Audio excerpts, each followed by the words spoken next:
This video is designed to help you start an import-export business. At the end of the video, you'll find a valuable gift. It's an import-export business plan that you can download, and will lay down for you, step by step, everything you need to know to start a successful import-export business of your own. If you are new to this channel, make sure to hit the subscribe button for more videos like this. Before you decide to start an import-export business, you have to decide what type of import-export business you want to create. Some companies simply oversee global transactions, while others act as a middleman. A few businesses take a purely entrepreneurial approach, handling all of the import-export operations themselves. These are the three main types of import-export businesses, along with a short description of how each one works. 1. Import-export merchants. Individuals who start an import-export business of this type are considered free agents. They may or may not specialize in any one particular product or market. Instead, they manufacture or purchase merchandise from other vendors, and then resell it overseas. This type of business is risky, but it also provides an opportunity for greater profit. 2. Export trading company, etc. The work of an etc. is similar to that of a middleman, or a distributor. Rather than developing its own product line, an etc. will seek out foreign buyers for goods, and then find a domestic seller to export those goods. In some cases, the etc. will take ownership of the goods themselves, and export them, working on a commission. 3. Export management company, EMC. An EMC does exactly what the name implies, it manages trade operations for an exporter. If a domestic company plans to export its products overseas, an EMC will handle all of the logistics. This includes hiring distributors, creating marketing materials, and getting the goods shipped. In regards to the types of businesses listed above, none of them can be classified as the best or worst. Ultimately, your decision of which one to move forward with comes down to a few important factors. These factors include personal preference, strengths and weaknesses, and risk-profit comfortability. Starting an import-export business consists of several different elements. First, you'll need a business plan, products suitable for import-export, and suppliers you could potentially work with. Import-export business plan. Before your import-export business can start operating, you'll first need to set up a business plan and outline how your business will operate, and other key factors such as 1. Naming your business. Every business starts with a name. The first step in your export business plan is to name your business and begin to develop a brand. Most import-export businesses create their name by including keywords related to the products being offered. That helps customers identify the business quickly, while also helping companies to develop visibility. 2. Undertake market research.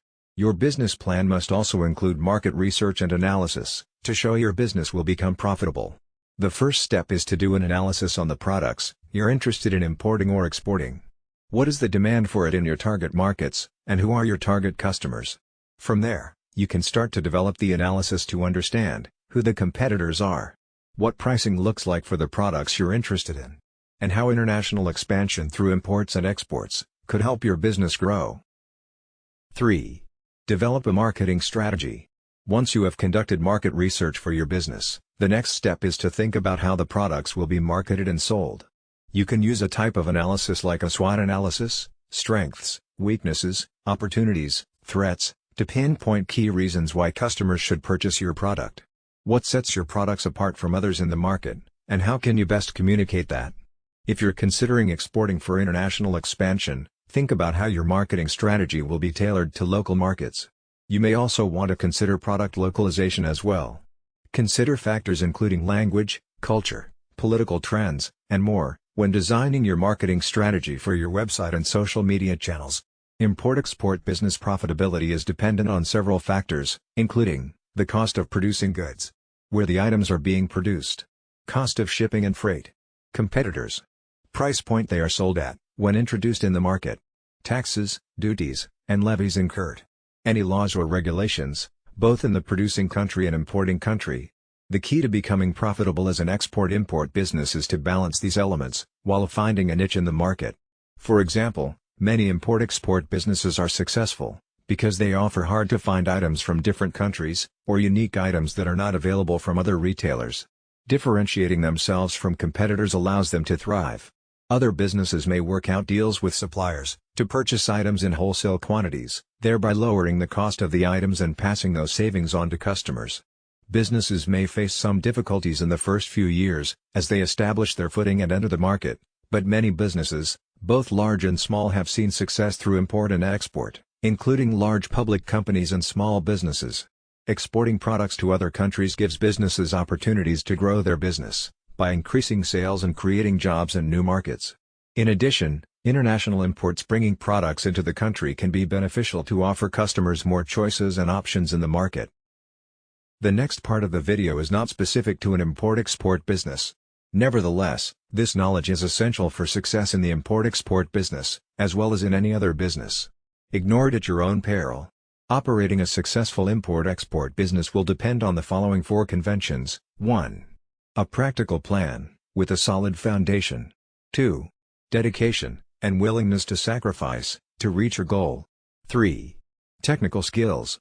4.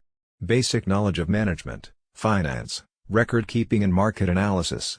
As a new owner, you will need to master these skills and techniques if your business is to be successful. Finding a niche. Small businesses range in size from a manufacturer, with many employees, and millions of dollars in equipment, to the lone window washer, with a bucket and a sponge. Obviously, the knowledge and skills, required for these two extremes, are far apart, but for success they have one thing in common. Each has found a business niche, and is filling it. The most critical problems you will face, in your early planning, will be to find your niche, and determine the feasibility of your idea. Get into the right business at the right time, is very good advice, but following that advice, may be difficult.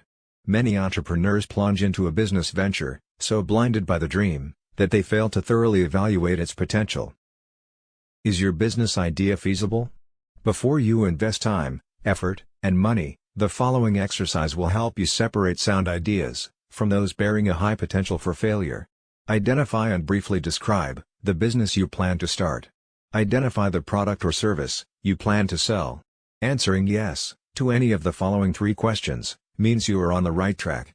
A negative answer to all of them means the road ahead could be rough. 1. Does your product or service satisfy an unfilled need? 2. Will your product or service serve an existing market, in which demand exceeds supply? 3. Will your product or service be competitive, based on its quality, selection, price, or location? Market analysis. For a small business to be successful, the owner must know the market. To learn the market, you must analyze it, a process that takes time and effort. You don't have to be a trained statistician to analyze the marketplace, nor does the analysis have to be costly. Analyzing the market is a way to gather facts about potential customers, and to determine the demand for your product or service. The more information you gather, the greater your chances of capturing a segment of the market. Know the market before investing your time and money in any business venture. The following questions will help you collect the information necessary to analyze your market, and determine if your product or service will sell. This brief exercise will give you a good idea of the kind of market planning you need to do. An answer of no to any of the questions indicates a weakness in your plan, so do your research until you can answer each question with a yes. 1. Do you know who your customers will be? 2. Do you understand their needs and desires? 3. Do you know where they live? 4. Will you be offering the kind of products or services that they will buy? 5. Will your prices be competitive in quality and value? 6. Will your promotional program be effective? 7. Do you understand how your business compares with your competitors? 8. Will your business be conveniently located for the people you plan to serve? 9. Will there be adequate parking facilities for the people you plan to serve? Planning your startup. The following questions are grouped according to function. They are designed to help you prepare for opening day. Merchandise. Have you decided what items you will sell or produce, or what services you will provide? Have you made a merchandise plan, based upon estimated sales, to determine the amount of inventory you will need to control purchases? Have you found reliable suppliers, who will assist you in the startup? Have you compared the prices, quality, and credit terms of suppliers? Business records. Are you prepared to maintain complete records of sales, income and expenses, accounts payable, and receivables? Have you determined how to handle payroll records, tax reports, and payments? Do you know what financial reports should be prepared, and how to prepare them? Finances. A large number of small businesses fail each year. There are a number of reasons for these failures, but one of the main reasons is insufficient funds. Too many entrepreneurs try to start and operate a business without sufficient capital, money. To avoid this dilemma, you can review your situation by analyzing the following 3 questions. 1. How much money do you have? 2. How much money will you need to start your business? 3. How much money will you need to stay in business? In order to answer the second question, how much money will you need to start your business? You need to prepare an estimate of all your startup costs. Here is a list of items you may need to take into account. Note that this list is for a retail business. Items will vary for service, construction, manufacturing or online firms. Decorating and remodeling, fixtures and equipment, installing fixtures and equipment, services and supplies, beginning inventory cost, legal, professional fees, licenses and permits, telephone utility deposits, insurance, signs, advertising for opening, unanticipated expenses. Now, the answer to the third question, how much money will you need to stay in business?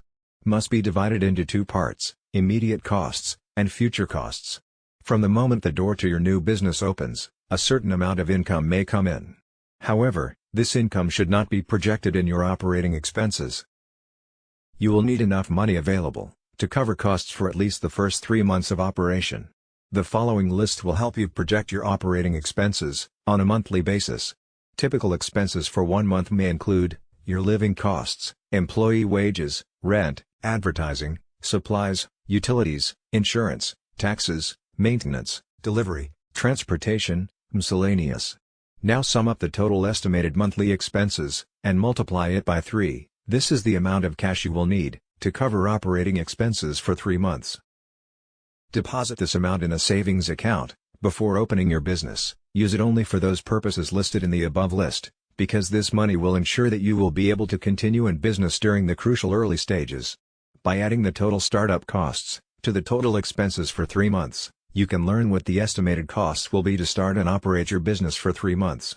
By subtracting the totals of the lists from the cash available, you can determine the amount of additional financing you may need, if any. Now you will need to estimate your operating expenses for the first year after startup. The first step in determining your annual expenses is to estimate your sales volume, month by month. Next, determine the cost of sales. You may want to use a spreadsheet to do this. After startup, the primary source of revenue in your business will be from sales, but your sales will vary from month to month because of seasonal patterns and other factors. It is important to determine if your monthly sales will produce enough income to pay each month's bills. An estimated cash flow projection will show if the monthly cash balance is going to be subject to such factors as the following: failure to recognize seasonal trends, excessive cash taken from the business for living expenses, too rapid expansion, and slow collection of accounts if credit is extended to customers. Conclusion: if you have carefully answered all the questions in this video, you have seriously thought about your goal. However, there may be some things you may feel you need to know more about. Owning and running an import-export business is a continuous learning process. Research your idea, and do as much as you can, yourself, but don't hesitate to seek help from people who can tell you what you need to know. As we conclude this video, it's time you get your free import-export business plan gift. Go to the description below this video to get it now. It is completely free, no strings attached. Thanks for watching. If you enjoyed this video, please like and hit the subscribe button for more videos like this.